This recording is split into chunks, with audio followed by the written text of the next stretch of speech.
പരിശുദ്ധമായ ഖുർആനിലൂടെ അല്ലാഹു സുബ്ഹാനഹു വ തആല ഓർമ്മപ്പെടുത്തിയതല്ലയോ തിൽക റൂസുല ഫളല്ലാ ബഅദഹും അലാ ബഅദ്. ചില പ്രവാചകരെ മറ്റു ചിലരേക്കാൾ അല്ലാഹു ശ്രേഷ്ഠതവൽക്കരിച്ചിരിക്കുകയാണ്. ഹബീബായ നബി തങ്ങൾ ലോകത്തിന്റെ ഏറ്റവും മുത്താൻ, ഈ ലോകം തന്നെ സൃഷ്ടിക്കാൻ കാരണദൂതരാണ്. ആ പ്രവാചകരുടെ ചരിത്രം പഠിക്കണേ. സലമത്ത് ബിൻ അക്വഅ റളിയല്ലാഹു തആല അൻഹുവിന്റെ കയ്യിതാ ശത്രുക്കൾ വെട്ടുകയാണ്. അദ്ദേഹത്തിന്റെ കൈ അറ്റുപോവുകയാണ്. നിലത്ത് കിടക്കുന്ന കൈയെടുത്തുകൊണ്ട് സ്വഹാബത്ത് അദ്ദേഹത്തെയും തോളിലെടുത്തുകൊണ്ട് അദ്ദേഹത്തെ കൊണ്ടുപോയ സലമ ചോദിക്കുന്നു, എവിടേക്കാണ് കൊണ്ടുപോകുന്നത്? കൂട്ടുകാര് പറയുന്നു, എവിടേക്കാണ് കൊണ്ടുപോകേണ്ടത്? സലമ, നീ പറയണേ. ശത്രുക്കൾ രണഭൂമിയിൽ വെട്ടിയെടുത്ത കൈ സ്വഹാബത്തൊരു കൈയിലെടുത്തുകൊണ്ട് ബഹുമാനപ്പെട്ട സലമത്ത് ബിൻ അക്വഅ റളിയല്ലാഹു തആല അൻഹുവിന്റെ കൈയിലൂടെ രക്തം ചീന്തുകയാണ്, രക്തമൊലിക്കുകയാണ്. സലമ പറയുകയാണ്, എന്നെ കൊണ്ടുപോകേണ്ടത് എന്റെ ഏറ്റവും വലിയ സ്നേഹപാതനമായ കാരുണ്യത്തിന്റെ തിരുദൂതരായ ഹബീബായ റസൂലുള്ളാഹി. കാരുണ്യത്തിന്റെ കരസ്പർശം കൊണ്ട് മാലോകരുടെ മനതലങ്ങളെ മദീനയിലേക്ക് മാടി വിളിച്ചതായ ഹബീബായ റസൂലുള്ളാഹി. അനുരാഗത്തിന്റെ അലമാലകൾ കൊണ്ട് ആലിംഗനം ചെയ്ത് ചുടുചുംബനം കൊടുത്ത് കെട്ടിപ്പിടിക്കേണ്ട നേതാവ് ഹബീബായ റസൂലുള്ളാഹി. ആ പ്രവാചകന്റെ ചാരത്തേക്ക് എന്നെ കൊണ്ടുപോകണേ. സ്വഹാബത്ത് നബി തങ്ങളുടെ അടുക്കലേക്ക് കൊണ്ടുപോവുകയാണ്. സലമ നബി തങ്ങളുടെ മുന്നിലെത്തിക്കൊണ്ട് പറയുകയാ, യാ റസൂലല്ലാഹ്, എന്റെ കൈ ശത്രുക്കൾ വെട്ടിയെടുത്തു നബിയെ. അല്ലാഹുവിന്റെ റസൂൽ സലമയോട് പറയുകയാണ്, സലമ ഇൻ ശിഅത സബറത അലൈഹി ഫലകൽ ജന്നാ. നിന്റെ കൈയെന്ന് പോയതിൽ നീ വിഷമിക്കണ്ട സലമ. ശത്രുക്കളാണ് വെട്ടിയെടുത്തിട്ടുള്ളത്, കുഫാറുകളാണ് വെട്ടിയെടുത്തിട്ടുള്ളത്. ഇസ്ലാമിന്റെ തൗഹീദിന്റെ ശത്രുക്കളാണ്. നീ വിഷമിക്കണ്ട സലമ. നിനക്ക് സ്വർഗമാണ്. നീ ഒന്ന് ശമിച്ചാൽ സ്വർഗമാണ്. നിന്റെ കയ്യ് ദീനിന്റെ മാർഗത്തിൽ ഷഹീദാണ് എന്ന് അല്ലാഹുവിന്റെ റസൂൽ സലമയോട് പറഞ്ഞപ്പോ സലമ പറയുകയാണ്, നബിയേ എനിക്കെന്റെ കൈ പൂർവാധികം ഭംഗിയാക്കി തരണേ നബിയേ. എന്റെ കൈ ഷഹീദാകുന്നതിനെയുള്ളതാകുന്ന മോശത്തരത്തെ കുറിച്ചല്ല പറയുന്നത്. അങ്ങനെ ഷഹീദാകുന്നത് എനിക്കിഷ്ടമാണ്. പക്ഷെ എനിക്ക് പറയാനുള്ളത്, ഇതേ യുദ്ധത്തിൽ തന്നെ എന്റെ ഈ കൈ കൊണ്ട് തന്നെ വാള് പിടിച്ച് എനിക്കൊന്ന് യുദ്ധം ചെയ്യണേ റസൂലേ. ഹബീബായ നബി സല്ലല്ലാഹു അലൈഹി വസല്ലമ തങ്ങൾ ഫഅദ്ഖല സബ്ബാബതഹു ഫീ ഫമി സ്വഹീഹുൽ ബുഖാരിയിലെയോ സഹോദരാ, അസ്ഹുൽ കുതുബി ബഅദ കിതാബില്ലാഹ് സ്വഹീഹുൽ ബുഖാരി. പരിശുദ്ധമായ ഖുർആൻ കഴിഞ്ഞാൽ ലോകത്തെ ഏറ്റവും ശ്രേഷ്ഠമായ ഗ്രന്ഥം സ്വഹീഹുൽ ബുഖാരി അല്ലയോ? ഇമാം ബുഖാരിയുടെ സ്വഹീഹുൽ ബുഖാരി അല്ലയോ? അതിൽ രേഖപ്പെടുത്തിയ ഹദീസ് അല്ലയോ? സലമത്ത് ബിൻ അക്വഅ റളിയല്ലാഹു അൻഹുവിന്റെ കൈ റസൂലുള്ളാഹി ശരിയാക്കി കൊടുക്കുകയാണ്. ഏറ്റവും വലിയ ഡോക്ടറാണ്. ഇത് കുഷ്ഠരോഗമല്ല, മാറാവ്യാധിയല്ല, ഇത് സോറിയാസിസ് അല്ല.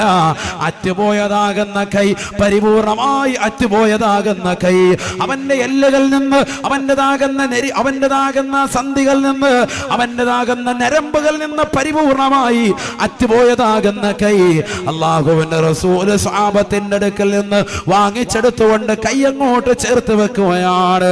എന്നിട്ട് തന്റെ വലത് കൈ വായിലേക്ക് പ്രവേശിപ്പിക്കുകയാ. അതിന്റെ വിരൽ പ്രവേശിപ്പിച്ചുകൊണ്ട് അല്ലാഹുവിന്റെ റസൂൽ ഉമനീരിനാ പുറത്തെടുക്കുകയാണ്. തന്റെ വായിൽ നിന്ന് ഉമനീര് നബി തങ്ങൾ പുറപ്പെടുവിക്കുകയാണ്. പഠിച്ചു വെക്കണേ സുന്നികളെ, പഠിച്ചു വെക്കണേ മുസ്ലിമീങ്ങളെ, പഠിച്ചു വെക്കണേ പ്രിയപ്പെട്ട ഉമ്മ. അല്ലാഹുവിന്റെ റസൂൽ സലമയുടെ കൈയുടെ മുറിവിന്റെ ഭാഗത്ത് പരിപൂർണമായി തേച്ചു കൊടുക്കുകയാണ്. സുബ്ഹാനല്ലാഹ്. സലമയുടെ കൈ പൂർവാധികം ഭംഗിയാകുകയാണ്. രക്തം ഓടുകയാണ്. സെക്കൻഡുകൾ കുടയിൽ രക്തം ഓടുകയാണ്. കൈ നല്ലതുപോലെ പൂർവാധികം ഭംഗിയായപ്പോ സലമ ചാടിയിറങ്ങുകയാണ്. നബി തങ്ങളോട് സലാം പറഞ്ഞുകൊണ്ട് ഇറങ്ങുകയാണ്. അതേ യുദ്ധത്തിൽ തന്നെ വാള് ആ കൈ കൊണ്ട് പിടിക്കുകയാണ്. യുദ്ധം ചെയ്യുകയാണ്, ശത്രുക്കളോട് പോരാടുകയാണ്. അല്ലാഹുവിന്റെ റസൂൽ വഫാത്തായി കഴിഞ്ഞു. ബഹുമാനപ്പെട്ട അബൂബക്കർ സിദ്ദീഖ് തങ്ങൾ വഫാത്തായി. ഉമർ ഇബ്നുൽ ഖത്താബ് തങ്ങളും അബൂലുഅത്തിന്റെ കുത്തുകൊണ്ട് വഫാത്തായി. ഉസ്മാൻ ഇബ്നു അഫ്ഫാൻ തങ്ങളുടെ കാലഘട്ടത്തിൽ ബഹുമാനപ്പെട്ട സലമത്ത് ബിൻ അക്വഅ റളിയല്ലാഹു തആല അൻഹു മഹാനബാബന റസൂലുള്ളാഹി വഫാത്തായതാകുന്ന മദീന മുനവ്വറയിൽ നിന്ന് യാത്ര ചോദിക്കുകയാണ്. എനിക്കെന്റെ നബി തങ്ങളില്ലാത്ത മദീനയിൽ നിൽക്കാൻ മാനസികമായ പ്രയാസമാണ്. യാത്ര ചോദിച്ചതാകുന്ന സലമ നേരെ പോകുന്നത് ഇറാഖിലേക്കാണ്. സ്വഹീഹുൽ ബുഖാരിയിൽ അവസാനമായി കൊണ്ടുവരികയാണ്. വകാന അന്നാസു യുസാഫിറൂന അലൈഹാ. റബദ എന്ന് പറയുന്ന ഇറാഖിലെ സ്ഥലത്തേക്ക് ജനങ്ങൾ യാത്ര ചെയ്യുമായിരുന്നു. എന്തിനെന്നറിയുമോ? അല്ലാഹുവിന്റെ റസൂൽ ശറഫാക്കപ്പെട്ട ഉമനീര് പുറത്തെടുത്തുകൊണ്ട് സലമത്ത് ബിൻ അക്വഇന്റെ മുറിവിലേക്ക് തേച്ചു വെച്ചുകൊണ്ട് അദ്ദേഹത്തിന്റെ കൈ ശിഫപ്പെടുത്തിയതൊന്ന് കാണാൻ, അദ്ദേഹത്തിന്റെ കൈയൊന്ന് കാണാൻ വേണ്ടി ഇറാഖിലെ റബദയിലേക്ക് സ്വഹാബത്ത് യാത്ര പോവുകയാണ്. അവിടേക്ക് ചെല്ലുകയാണ്. സലമയുടെ കൈതാ പൊക്കിയെടുക്കുകയാണ്. അദ്ദേഹത്തിന്റെ കരം പിടിച്ച് ചുംബിക്കുകയാണ്. സന്തോഷത്തോടുകൂടി അവരിതാ തിരിച്ചു വരികയാണ് എന്ന് സ്വഹീഹുൽ ബുഖാരി. പഠിച്ചു വെക്കണേ മുസ്ലിമേ, പഠിച്ചു വെക്കണേ ഉമ്മ. അല്ലാഹുവിന്റെ റസൂല് ലോകത്തിലെ ഏറ്റവും വലിയ ഡോക്ടറാണ് സയ്യിദുനാ റസൂലുള്ളാഹി. ചുരുക്കത്തിൽ സയ്യിദുനാ റസൂലുള്ളാഹി സല്ലല്ലാഹു അലൈഹി വസല്ലമ തങ്ങളെ മാത്രമാണ് അല്ലാഹു ലോക ജനതയിലേക്ക് മുഴുവനും നിയോഗിച്ചിട്ടുള്ളത്. എത്ര പ്രവാചകന്മാരെ പറഞ്ഞു, അവരെ ആരെയും തന്നെ അല്ലാഹു സുബ്ഹാനഹു വ തആല ലോകത്തിലേക്ക് മുഴുവനുമായി നിയോഗിച്ചിട്ടില്ല. അതുകൊണ്ടല്ലയോ ഹബീബായ റസൂലുള്ളാഹി സ്വല്ലല്ലാഹു അലൈഹി വസല്ലമ തങ്ങളുടെ റോൾ മോഡലായി തീർന്നത്. സ്വഹാബത്തിൽ ഒരു വ്യക്തിയുണ്ട്, അദ്ദേഹത്തിന്റെ പേരാണ് അബ്ദുല്ലാഹ് റളിയല്ലാഹു അൻഹു. ബഹുമാനപ്പെട്ട ഉമർ ഇബ്നുൽ ഖത്താബ് റളിയല്ലാഹു അൻഹുവിന്റെ പ്രിയപ്പെട്ട മകനാണ് അബ്ദുല്ലാഹ് ഇബ്നു ഉമർ റളിയല്ലാഹു അൻഹു. വലിയ സഹാബിയാണ്. അദ്ദേഹത്തെ കുറിച്ച് പറയുന്നത് മുത്തബിഉസ് സുന്ന എന്നാണ്. ചരിത്രത്തിൽ അദ്ദേഹത്തെ ഉലമാക്കൾ അദ്ദേഹത്തെ കുറിച്ച് പറഞ്ഞിട്ടുള്ളത് അങ്ങനെയാണ്. മുത്തബിഉസ് സുന്ന എന്ന് പറഞ്ഞാൽ പ്രവാചകന്റെ തിരുസുന്നത്തുകൾ പരിപൂർണമായി ജീവിതത്തിൽ കൊണ്ടുവന്ന വ്യക്തി ബഹുമാനപ്പെട്ട അബ്ദുല്ലാഹ് ഇബ്നു ഉമർ റളിയല്ലാഹു അൻഹു.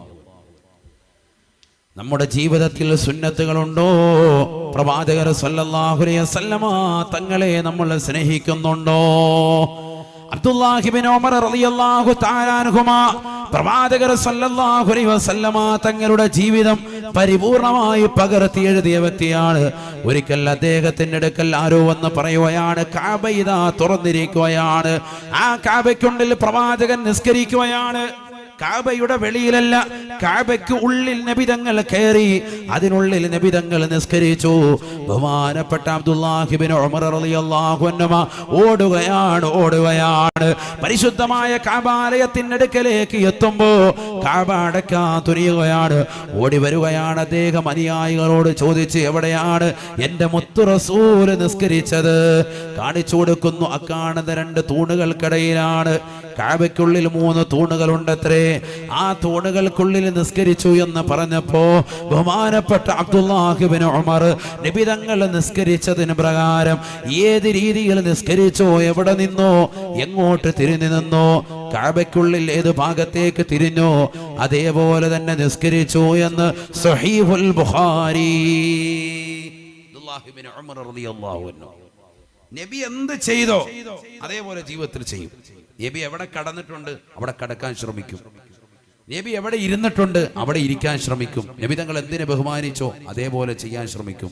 നബി സല്ലല്ലാഹു അലൈഹി വസല്ലമ തങ്ങളെ എങ്ങനെ മുടി ചീകി, എങ്ങനെ മുടി വെട്ടി? മുടി ചീകുമ്പോൾ ഏത് ഭാഗം കൊണ്ടാണ് ചെയ്യേണ്ടത്? വലത് വശം കൊണ്ടാണ് ചെയ്യേണ്ടത്. മുടി വെട്ടുമ്പോഴോ വലത് ഭാഗം കൊണ്ടാണ് തുടങ്ങേണ്ടത്. മുടി വെട്ടുകാരനെ കടയിൽ പോയിരിക്കാൻ, അവൻ ഇടതുവശത്തുനിന്ന് തുടങ്ങാറ്, അവനറിയില്ല. അപ്പോൾ വിളിച്ചിട്ട് പറയും, മോനെ ഇങ്ങ് വാ, പുറത്തു വാ, അടച്ചങ്കാത്ത കാശ് തരുന്നതല്ലേ, പറയുന്ന പോലെ ചെയ്താൽ ഇവിടെ നിന്ന് വെട്ടിക്കും. ബിസ്മില്ലാ. എന്ന് പറഞ്ഞാൽ അവനെ ഇവിടെ കൊണ്ട് വലതുവശത്ത് വെട്ടിക്കണം. നമ്മൾ സുന്നത്ത് അവനോട് എങ്ങനെ പറയും അത് ഓർക്കണ്ട. അവനെ വിളിച്ചിട്ട് പറയും ഇവിടുന്ന് വെട്ടതാ, ഇവിടുന്ന് തുടങ്ങും. അങ്ങനെ 2 പ്രാവശ്യം നീ പറഞ്ഞാൽ മതി, പിന്നെ നിന്നെ അവിടുന്ന് തുടങ്ങുള്ളൂ. കാരണം അവന് മനസ്സിലായി ഇവൻ ഇല്ലെങ്കിൽ എല്ലാ പ്രശ്നക്കാരല്ല. വലതുവശത്തു നിന്ന് തന്നെ വെട്ടിക്കുക, വലതു ഭാഗത്ത് തന്നെ ചെയ്യുക, മുടി ചെയ്യുക. നബി സല്ലല്ലാഹു അലൈഹി വസല്ലം തങ്ങൾ എല്ലാ നന്മയുള്ള കാര്യങ്ങളും നബി സല്ലല്ലാഹു അലൈഹി വസല്ലം തങ്ങൾ വലതു ഭാഗം മുന്തിക്കുമായിരുന്നു. വലതിനെ മുന്തിക്കും. ആൾക്കാർക്ക് ഷെയ്ക്കാൻ കൊടുക്കുമ്പോൾ വലത് കൈ, മുടി ചീകുമ്പോൾ ഇരുന്നു കൊണ്ട് ചീകണമെന്ന് നബിയുനാ റസൂലുള്ളാഹി ഒരമാക്കൾ വ്യക്തമാക്കിയിട്ടുള്ളത്. ഒരു വ്യക്തിക്ക് മനക്ലേശവും മനപ്രയാസവും എപ്പോഴും കൂടപ്പിറപ്പാകും അവൻ ഇരുന്നു കൊണ്ട് മുടി ചീകിയിട്ടില്ല എങ്കിൽ. നമ്മളൊക്കെ എന്ത് ചെയ്യുക? അലമാരിക്ക് മുന്നിൽ പോയിട്ട് നിന്നാ ചെയ്യുക അല്ലേ? ശ്രദ്ധിച്ചിട്ടില്ലേ? പുരുഷന്മാരെല്ലാവരും. പെണ്ണുങ്ങൾ പറയുന്നുണ്ടാവും ഞങ്ങൾ ഇരുന്നാ ചീകറ്. എവിടെ പോയി ഇരിക്കുന്നത്? അടുക്കള വാതിലിൽ. അല്ലാതെ ദാരിദ്ര്യം കൊണ്ട് കൊലം മുടിയും. അള്ളാഹു ആക്കട്ടെ. വാതിൽപ്പടിയിൽ ഇരിക്കാനും പാടില്ല. വാതിൽപ്പടിക്കല് ചീകാൻ വേണ്ടിയല്ല, അല്ലാതെയും ഇരിക്കാൻ പാടില്ല. വാതിൽപ്പടിയിൽ, അടുക്കള വാതിലാകട്ടെ, ഏത് വീടിന്റെ വാതിൽപ്പടിയാകട്ടെ, അവിടെ ഇരിക്കാൻ പാടില്ല. ദാരിദ്ര്യം ഉണ്ടാകും. അതൊക്കെ നമ്മൾ ജീവിതത്തിൽ ശ്രദ്ധിക്കേണ്ട കാര്യമാണ്. നബിയുടെ ചര്യകൾ നമ്മുടെ ജീവിതത്തിൽ ഒന്ന് കൊണ്ടുവന്ന് നോക്ക്. സാമ്പത്തിക ഭദ്രതയുണ്ടാകും, കുടുംബത്തിൽ ഐശ്വര്യമുണ്ടാകും, മനക്ലേശങ്ങളിൽ നമ്മൾ ഒഴിയും. എന്തുകൊണ്ടാണ്? നമുക്ക് മനസ്സിന് എപ്പോഴും ഒരു പ്രയാസം. എല്ലാം ഉണ്ട്, സന്തോഷമുണ്ട്, നല്ല കച്ചവടമുണ്ട്, ബിസിനസ് ഉണ്ട്, ഒരു വശം പ്രവാസിയായിരിക്കും, കടകളുണ്ട്, എല്ലാ ജീവിതത്തിലും റാഹത്തായിരിക്കും. പക്ഷെ എപ്പോഴും എന്തെങ്കിലുമൊക്കെ പ്രശ്നങ്ങൾ, മനസ്സിന് റാഹത്ത് പടച്ചോൻ തരുന്നില്ല. എന്തെങ്കിലുമൊക്കെ പ്രശ്നങ്ങളുണ്ടാവും. എന്തുകൊണ്ടാ? നീ നിന്നുകൊണ്ട് മുടി ചീകിയാൽ അത് ഇലാ യൗമിൽ ഖിയാമ നീണ്ടു നിൽക്കും. അള്ളാഹു നമ്മളെ കാത്തിരക്ഷിക്കട്ടെ. നിന്നുകൊണ്ട് മുടി ചീകാൻ പാടില്ല, ഇരിക്കണം. കസേരയിൽ എവിടെയെങ്കിലും പോയി ഇരുന്നിട്ട് വേണം ചെയ്യാൻ. അതൊക്കെ ഇനി പാടല്ലോ ഉസ്താദ്, തുടങ്ങി. നാളെ മുതൽ തുടങ്ങിക്കോ. മനക്ലേശം ഒഴിയും. നിങ്ങൾ അങ്ങനെ ചെയ്തു നോക്കി, ഒരു 10 ദിവസം അങ്ങനെ ചെയ്തു നോക്കിയിട്ട് പറയുന്നു. അള്ളാഹു തൗഫീഖ് തരട്ടെ. ഇരുന്നു കൊണ്ട് മുടി ചെയ്യുക. ഭാര്യയുടെ ഒക്കെ മുടി ചീകി കൊടുക്കുക. നമ്മൾ വിളിച്ചിരുത്തിയിട്ട് ഒരു കസേര ഇരുത്തിട്ട് യാ അല്ലാഹ് വാ മുടി ചീകി കൊടുക്കുക. ഇന്ന് കുടുംബജീവിതമൊക്കെ തകരുന്നത് എന്തുകൊണ്ടാ? ഉസ്താദെ 40 വയസ്സുള്ളതാകുന്ന സ്ത്രീകൾ ഇവിടെ ഒളിച്ചോടി പോകുന്നു. ഒന്ന് വാതിലൊക്കെ ഒന്ന് പറഞ്ഞ് നരകമൊക്കെ പറഞ്ഞ് ഒന്ന് പേടിപ്പിച്ചു വിട്ടേക്ക്. ചിലർ പറയുന്ന ഡയലോഗാ. എടാ, ഒളിച്ചോടാൻ കാരണം എന്താ? നീ കൊടുക്കേണ്ട സ്നേഹം നല്ല രീതിയിൽ കൊടുക്കാത്തത് കൊണ്ടാണ്. ഞാൻ കൊടുക്കുന്നുണ്ടല്ലോ, ഭക്ഷണം കൊടുക്കുന്നുണ്ട്, വസ്ത്രം കൊടുക്കുന്നുണ്ട്, അതിലൊന്നും കാര്യമില്ല. നീ നിന്റെ പ്രിയപ്പെട്ട ഭാര്യയെ പ്രവാചകൻ സ്നേഹിച്ചതുപോലെ സ്നേഹിക്കണം. ആയിഷ സിദ്ദീഖ റളിയല്ലാഹു തആല എന്ന് പറയാൻ, കുന്തു സാബിഖുൻ നബിയ സല്ലല്ലാഹു അലൈഹി വസല്ലമ ഫിൽ അദുവി, ഞാനും പ്രവാചകർ സല്ലല്ലാഹു അലൈഹി വസല്ലമ തങ്ങളും ഞങ്ങളുടേതാകുന്ന ചെറിയ സ്ഥലത്ത് ചാട്ട മത്സരം നടത്താറുണ്ടായിരുന്നു, ഓട്ട മത്സരം നടത്താറുണ്ടായിരുന്നു. നമ്മുടെ ജീവിതത്തിൽ നമ്മുടെ പ്രിയപ്പെട്ട ഭാര്യയുമായി ഇത്തരത്തിലുള്ള കളിതമാശകളിൽ നമ്മൾ എപ്പോഴെങ്കിലും ഏർപ്പെട്ടിട്ടുണ്ടോ? വിവാഹം കഴിഞ്ഞതാകുന്ന ആദ്യ ദിനരാത്രങ്ങളിൽ പരസ്പരം ഫോൺ വിളികളോടെ ഫോൺ വിളി, അങ്ങോട്ടും ഇങ്ങോട്ടും ഫോൺ വിളി, ജോലി സ്ഥലത്ത് പോയാലും ഗൾഫിൽ പോയാലും IMOയിലൂടെ ചാറ്റിംഗ്, അല്ലാതെയും വിളി, വാട്സാപ്പിലും വിളി. എല്ലാ നിലയ്ക്കും ഭാര്യയുമായി വലിയ സ്നേഹം പങ്കിടുന്നവൻ 2-3 മക്കളാകുമ്പോൾ, വർഷങ്ങൾ 2-3 കഴിയുമ്പോൾ അറിയാതവന്റെ സ്നേഹം കുറഞ്ഞു വരുന്നത് പാവപ്പെട്ട ഭർത്താവ് അറിയുന്നില്ല. അവന്റെ വിളികൾ കുറയുകയാണ്. അഥവാ ഭാര്യ അവനെ ഒന്ന് വിളിച്ചാൽ ജോലി തിരക്കാണെന്ന് പറഞ്ഞ് കട്ട് ചെയ്യുന്ന ഒരവസ്ഥാവിശേഷം. 1 മിനിറ്റ് പോലും അവരുടെ വിഷമങ്ങളും വ്യതകളും പ്രയാസങ്ങളും തിരിച്ചറിഞ്ഞുകൊണ്ട് 5 മിനിറ്റ് അവളോടൊപ്പം സമയം സ്പെൻഡ് ചെയ്യാൻ തയ്യാറാകാത്ത ചെറുപ്പക്കാരുള്ള കാലഘട്ടം. ആയിഷ സിദ്ദീഖ റളിയല്ലാഹു അൻഹ പറയാൻ, ഞാനും പ്രവാചകരും ഞങ്ങളുടെ വീടിന്റെ വളപ്പിൽ ചെറിയതാകുന്ന ആ സ്ഥലത്ത് ചാട്ട മത്സരം നടത്താറുണ്ടായിരുന്നു. നബി സല്ലല്ലാഹു അലൈഹി വസല്ലം തങ്ങൾ പറഞ്ഞു, ഞാൻ എന്റെ പ്രിയപ്പെട്ട ഭാര്യയുമാകുന്ന ആയിഷ ബീവിയുമായി ഓട്ട മത്സരം നടത്തി. അന്ന് എനിക്ക് പനിയായിരുന്നു. ആയിഷ ബീവി എന്നെ മികച്ചു, അഥവാ ആയിഷ ബീവി ജയിച്ചു. ഞാൻ ആയിഷ ബീവിയോട് പറഞ്ഞു, ആയിഷ ഒരു കടം വച്ചിരിക്കുകയാണ്, അടുത്ത പ്രാവശ്യം നിന്നെ ഞാൻ ജയിച്ചെടുക്കും. പിന്നീട് എനിക്ക് നല്ല സുഖംപ്പെട്ടപ്പോ, അസുഖം മാറിയ സമയത്ത്, പനി മാറിയ സമയത്ത് ഞാൻ ആയിഷ ബീവി വീണ്ടും വിളിച്ചു. ഞാൻ ആരോഗ്യവാനാണ്. അന്ന് ഞാൻ ആയിഷ ബീവി ഓടി തോൽപ്പിച്ചു. സഹോദരങ്ങളെ, നമ്മുടെ ജീവിതത്തിൽ ഇന്ന് വരെ ഇതുപോലെ ഒരു ഓട്ട മത്സരം നടത്തിയിട്ടുണ്ടോ? ഇത് പറഞ്ഞുകൊണ്ട് നാളെ ഇതിൽ കടന്ന് ഓടണ്ട. ഇന്നിപ്പോ റാലിയെ കഴിഞ്ഞ ആൾക്കാർക്ക് സുഖമില്ലാത്തവർ, കെട്ടിയവരും ഉസ്താദ് പറഞ്ഞായിരുന്നു ഭയങ്കര ഹൈ ജമ്പ്. നമുക്ക് വീട്ടിലെ സൗകര്യങ്ങളൊക്കെ ഉണ്ടെങ്കിലുള്ള കാര്യമാണ്. ഇനി ഇത് മാത്രമല്ലല്ലോ, വേറെന്തൊക്കെ ചെസ് കളിക്കാം, നമ്മുടെ ബുദ്ധി വികാസനം വരുത്തുന്ന എന്തൊക്കെ കാര്യങ്ങൾ. ഒരു കിസ് മത്സരം നടത്താം. ഇന്നത്തെ ദിവസം നമുക്ക് നബിയുടെ മക്കളെ കുറിച്ച് പഠിക്കാം. പുസ്തകം കൊടുക്കാണ് ഭാര്യയ്ക്ക്. നീയും പഠിച്ചോ. നബിയുടെ ഭാര്യമാർ എത്ര പേര്? നബി സല്ലല്ലാഹു അലൈഹി വസല്ലം തങ്ങളുടെ ഭാര്യമാർ, നബി തങ്ങൾ മരണപ്പെട്ട സമയത്ത്, വഫാത്തായ സമയത്ത് എത്ര ഭാര്യമാർ ജീവിച്ചിരുന്നു, അവരുടെ പേരുകൾ എന്തൊക്കെ, നബിയുടെ മക്കളുടെ പേര് എന്തൊക്കെ. ഒരു കിസ് മത്സരം വീട്ടിലുണ്ടാകട്ടെ. സ്വഹാബത്തിൽ 10 പേര് സ്വർഗത്തിൽ കിടക്കുമെന്ന് നബി തങ്ങൾ പറഞ്ഞ സ്വഹാബത്ത് ആരൊക്കെ? അവരുടെ പേരെന്ത്? നബി സല്ലല്ലാഹു അലൈഹി വസല്ലമ തങ്ങളുടെ പേരക്കുട്ടികളുടെ പേരെന്ത്? നബി സല്ലല്ലാഹു അലൈഹി വസല്ലമ തങ്ങളുടെ മക്കളിൽ തന്നെ ത്വലാഖ് ചെല്ലപ്പെട്ടതാകുന്ന സ്ത്രീകൾ ആരൊക്കെ? എന്തിന്റെ പേരിൽ? ആരെയാണ് അവർ വിവാഹം കഴിച്ചത്? എന്തൊക്കെ കാര്യങ്ങൾ പഠിക്കാനുണ്ട്, എന്തൊക്കെ കാര്യങ്ങൾ നമുക്ക് കിസ് മത്സരങ്ങൾ ഏർപ്പെടാനുണ്ട്. അങ്ങനെ കിസിന്റെ പുസ്തകം വാങ്ങി പരസ്പരം ദീൻ പഠിച്ചുകൊണ്ട് മത്സരിക്കട്ടെ. വേണ്ട, നിനക്ക് അതൊന്നും ഇഷ്ടമല്ല. നിനക്ക് നിന്റെ പ്രിയപ്പെട്ട ഭാര്യയുടെ സ്നേഹം പിടിച്ചു പറ്റണം. എന്നാൽ അടുക്കളയിലേക്കൊന്ന് കയറി അവളുമായി കുറച്ച് സമയം നീ അവിടെ ചെലവഴിക്കും. അതെ, ഞങ്ങൾ നല്ലതുപോലെ ചെലവഴിക്കുന്നുണ്ട്. 3 നേരം ഞണ്ണെന്ന കാര്യമല്ല ഈ പറയുന്നത്. കഴിക്കാൻ വേണ്ടി മാത്രമായിട്ട് അടുക്കളയിൽ കയറിയിരിക്കുന്ന കാര്യമല്ല. അതല്ല, അവളുമായി സമയം ചെലവഴിക്കണം.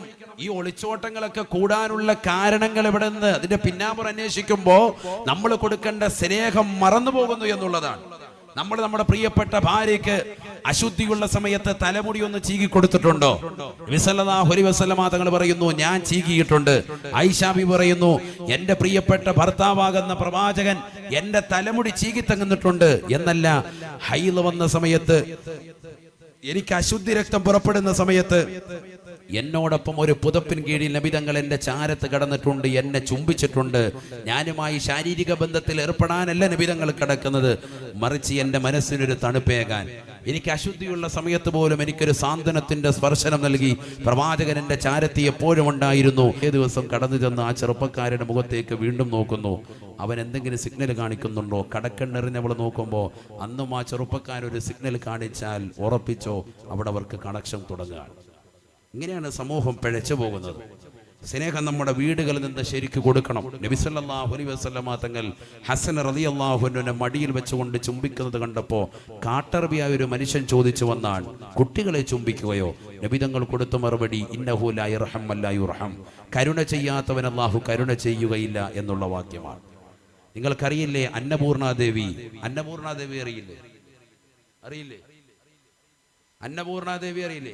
കഴിഞ്ഞ മാസം ഒക്ടോബർ 13-ാം തീയതി ലോകത്തുനിന്ന് വിട പറഞ്ഞു പോയതാകുന്ന പത്മഭൂഷൺ വാങ്ങിച്ച ഒരു സ്ത്രീയാണ് അന്നപൂർണാദേവി. റോഷന സംഗീതജ്ഞയായിരുന്നു. ഹിന്ദുസ്ഥാനും ഒരുമിച്ചിരുന്നു കൊണ്ട് പാട്ട് പഠിച്ച് വളർന്നു വലുതായി നല്ല പാട്ടുകാരിയായി റോഷിന ഖാൻ എന്ന പെണ്ണ് മാറി നല്ല പാട്ടുകാരനായി ഗുരുവിന്റെ ഏറ്റവും വലിയതാകുന്ന ഏറ്റവും അരുമ ശിഷ്യനായി ഇഷ്ടപ്പെട്ട ശിഷ്യനായി മാറി രവിശങ്കർ എന്ന് പറയുന്ന പയ്യൻ. രവിശങ്കറിന്റെ മനസ്സിന്റെ അകത്തലങ്ങളിൽ ഒരു സ്നേഹം ഒട്ടിട്ട് വളർന്നു. അദ്ദേഹത്തിന്റെ അലാവുദ്ദീൻ ഖാൻ എന്ന് പറയുന്ന ഗുരുവിന്റെ മകളാകുന്ന മുസ്ലിമാകുന്ന പെൺകുട്ടിയോടുള്ള സ്നേഹം റോഷിന ഖാനിനോട് അവളുടെ കണ്ണുകൾ കണ്ടപ്പോ, ഇടക്കണ്ണെറിയുന്ന അവളുടെ കണ്ണുകൾ കണ്ടപ്പോ, പരസ്പരം ഒരുമിച്ചിരുന്നു കൊണ്ട് പഠിക്കുമ്പോഴും അവന്റെ മനസ്സിന്റെ അകത്തലങ്ങളിലുള്ള സ്നേഹം എന്തെങ്കിലും ഈ സൗന്ദര്യത്തിന്റെ താരകമാകുന്ന ഇദ്ദേഹത്തിന്റെ മകളെ എങ്ങനെയെങ്കിലും സ്വന്തമാക്കണമെന്നുള്ള ചിന്തയാണ്. ഇന്നും സ്കൂളുകളിൽ പഠിക്കാൻ പോകുന്ന വിദ്യാർത്ഥികൾ പഠിപ്പിക്കുന്ന ടീച്ചറിന്റെ പൊക്കിൾ കുഴിയുടെ ആകാര സൂക്ഷ്മം കാണാൻ വേണ്ടി കോളേജ് തലത്തിലേക്ക് പഠിക്കാൻ പോകുന്ന വിദ്യാർത്ഥികളുള്ള ഈ കാലഘട്ടത്തിൽ പഠിപ്പിക്കുന്നതാകുന്ന ടീച്ചറെ പോലും പ്രണയിക്കണമെന്നുള്ള ആശ സ്ത്രീജനങ്ങൾക്ക് നൽകുകയും അത്തരത്തിലുള്ളതാകുന്ന സിനിമകൾ ഈ ലോകത്ത് സംവിധാനിക്കുകയും ജനങ്ങളെ പിഴപ്പിക്കുകയും ചെയ്യുന്നതാകുന്ന ഈ കാലഘട്ടത്തിൽ തന്നോടൊപ്പം പഠിക്കുന്ന സഹപാഠികളാകുന്ന സ്ത്രീകളെ റേപ്പ് ചെയ്യാൻ മടിയില്ലാത്തതാകുന്ന ചെറുപ്പക്കാരുള്ളതാകുന്ന കാലഘട്ടത്തിൽ വളരെയേറെ പ്രശസ്തമാണ് ഈ ചരിത്രം. അവസാനം റോഷിന ഖാൻ എന്ന് പറയുന്ന മുസ്ലിം പെണ്ണിനോട് രവിശങ്കർ എന്ന് പറയുന്ന സഹപാഠിയായ സുഹൃത്ത് സ്നേഹം വിളിച്ചു പറയാൻ. അപ്പോഴാണ് അവളും പറയുന്നത്, എനിക്കും നിന്നോടൊരു സ്നേഹമുണ്ട്, പക്ഷേ നീ എന്നെ വിവാഹം കഴിക്കണമെങ്കിൽ, നിന്നോട് എനിക്ക് പ്രണയമാണ്, വിവാഹം കഴിക്കണമെങ്കിൽ നീ എൻ്റെ മതത്തിലേക്ക് വരണം. റോഷിന ഖാൻ പറഞ്ഞു. അവൻ പറഞ്ഞു, എനിക്ക് സമ്മതമല്ല. അവസാനം അവന്റെ മതത്തിലേക്ക്, അഥവാ ഹൈന്ദവ മതത്തിലേക്ക് മുസ്ലിമത്താകുന്ന റോഷിന ഖാൻ എന്ന് പറയുന്ന പെണ്ണ് മതം മാറി അന്നപൂർണ ദേവി എന്ന പേരവർ സ്വീകരിച്ചു. ആ പേരിൽ തന്നെ അവർ ഈ ലോകത്തുനിന്ന് വിട പറഞ്ഞു. 92-ാമത്തെ വയസ്സിലാണ് ഇക്കഴിഞ്ഞ ഒക്ടോബർ 13-ന് അവർ ഈ ലോകത്തുനിന്ന് വിട പറഞ്ഞത്. ഞാൻ പറയുന്നത് വർഷങ്ങൾക്ക് മുമ്പുള്ളതാകുന്ന അവരുടെ ചരിത്രം പത്രത്താളുകൾ രേഖപ്പെടുത്താൻ അവസാനം രവിശങ്കറിനോടൊപ്പമുള്ള ജീവിതം കുറഞ്ഞ നാളുകളേ ഉള്ളൂ. അവൾ നല്ല സംഗീതജ്ഞയാണ്, പക്ഷെ പത്മഭൂഷണം വാങ്ങിച്ചിട്ടുള്ള പെണ്ണാണ്. പക്ഷേ ആ പത്മഭൂഷണത്തിന്റെ പദവിയും അവളുടേതാകുന്ന സംഗീതത്തിന്റെ മിഴിവും കഴിവുമെല്ലാം തച്ചുടയ്ക്കുമാറ് രവിശങ്കർ എന്ന് പറയുന്ന ഭർത്താവ് പെരുമാറി. അഥവാ അദ്ദേഹം അവളെ പരിപൂർണമായി ഉപേക്ഷിച്ചു എന്നുള്ളതാണ്. മറ്റൊരു പെണ്ണിനോടൊപ്പം, സുന്ദരിയായ പെണ്ണിനോടൊപ്പം അവൻ ചേക്കേറി. മുസ്ലിമത്തായ പെണ്ണ് അമുസ്ലിം ചെറുപ്പക്കാരനാകുന്ന സഹപാഠിയുമായി സ്നേഹം പങ്കിട്ട്, അവനുമായി ശാരീരികമായി പങ്കിട്ട്, അവനു വേണ്ടി മതം മാറി. അവസാനം പരിശുദ്ധ ഇസ്ലാമിൽ നിന്ന് മുർത്തദായി, കാഫിറത്തായി അവൾ മാറി. അവൾക്ക് മാനസികമായി പ്രയാസമായി. അവളുടെ കഴിവും മിഴിവും മുഴുവനും തച്ചുടച്ച് അവസാനം അവൾ ജീവിച്ചു. എത്ര കൊല്ലമെന്നറിയുമോ? 50 കൊല്ലം പിന്നീട് ജീവിച്ചു. 50 കൊല്ലം ജീവിച്ചു. 50 കൊല്ലങ്ങൾക്ക് അപ്പുറമാണ് അവൾ ഈ കഴിഞ്ഞ മാസം മരണപ്പെട്ടു പോയത്. 50 വർഷത്തോളം അവളെ കുറിച്ചുള്ള ഒരു അറിവും ഒരു മീഡിയയ്ക്കും ഉണ്ടായിരുന്നില്ല. സൗത്ത് മുംബൈയിലെ ബ്രീച്ച് കാൻഡി എന്ന് പറയുന്ന വീടിന്റെ അകത്തളങ്ങളിൽ അവൾ കഴിഞ്ഞുകൂടുകയാണ്. ആ വീടിന്റെ ഉമ്മറപ്പടിയിൽ ഒരു മണി തൂക്കിയിട്ടിട്ടുണ്ട്. ആ മണിക്ക് താഴെയായിട്ടൊരു എഴുത്തുണ്ട്. എഴുത്ത് മറ്റൊന്നുമല്ല, നിങ്ങളിൽ ആരെങ്കിലും ഈ വീട്ടിലേക്ക് വന്നുകൊണ്ട് എന്നെ അന്വേഷിക്കുകയാണ് എങ്കിൽ 3 പ്രാവശ്യം ഒന്ന് മണിയടിക്കണേ. 3 പ്രാവശ്യം മണിയടിച്ചിട്ടും റിപ്ലൈ ഇല്ലെങ്കിൽ താഴെ ഒരു കാർഡ് എഴുതിയിട്ട് വാതിലിനടിയിലൂടെ അകത്തേക്ക് അവളുടെ കഴിവും മിഴിവുമെല്ലാം അന്യരാകുന്ന ഒരു ചെറുപ്പക്കാരന്റെ മുന്നിൽ പണയം വെച്ച് അവനുമായി പ്രേമിച്ചതിന്റെ പേരിൽ അവളുടേതാകുന്ന സർവ്വ സൗഭാഗ്യങ്ങളും നശിച്ച് സ്വന്തം അച്ഛനെയും സ്വന്തം ഉപ്പയും ഉമ്മയും ഒക്കെ ആശീർവാദത്തോടുകൂടി നടന്ന കല്യാണമായിട്ട് പോലും അവസാനം ഈ ലോകത്ത് നിന്ന് മോശമായ രീതിയിൽ കാഫിറത്തായി മരണപ്പെട്ടു പോയതിന്റെ ചിത്രം എൻ്റെ പ്രിയപ്പെട്ട ചെറുപ്പക്കാരറിയണം. സഹപാഠികളെ സ്നേഹിച്ച് അവരെയൊക്കെ മതപരിവർത്തനം നടത്തി അത് വിശുദ്ധ ഇസ്ലാമിലേക്കാണെങ്കിൽ പോലും ഒരിക്കലും അത് വേണ്ട. പരിശുദ്ധ ദീൻ അങ്ങനെ ഒരാളെ കൂടി ദീനിലേക്ക് കടത്തിക്കൂട്ടാൻ ഇസ്ലാം ആശവെക്കുന്നില്ല. ദീനിൽ നിർബന്ധമായി മതപരിവർത്തനത്തിന്റെ ആവശ്യമില്ല. ദീനിലേക്ക് അതിന്റെ ആവശ്യവുമില്ല. ആളിവിടെ കൂടുതലാൻ പരിശുദ്ധമായ ദീൻ അംഗീകരിച്ച ആളുകൾ ധാരാളമാണ് ഇവിടെ. ദീനിലേക്ക് ആരെയും നിർബന്ധ മതപരിവർത്തനം പാടില്ല എന്നുള്ളത് തന്നെയാണ്.